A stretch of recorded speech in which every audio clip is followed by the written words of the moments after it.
paano ba maiiwasan ng mga negosyante o individual yung pagkakaroon ng kaso na katulad ng tax evasion?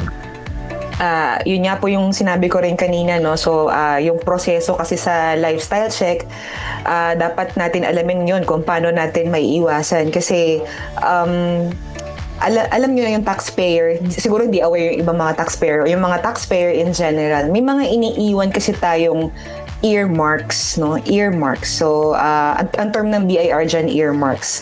Para matag ka or magkaroon ng impression na ikaw ay isang tax evader. Pag nabigyan ka naman ng rate LOA, hindi ka pa naman tinatawag na tax evader. Pero pag nabigyan ka ng LOA, may impression ng BIR na baka nga ikaw ay isang tax evader. So, kailangan nila ng process of investigation for that.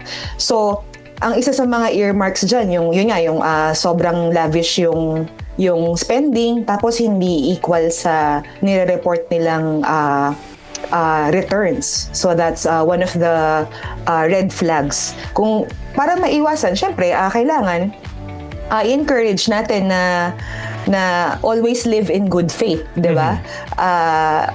So magbayad tayo ng tamang tax.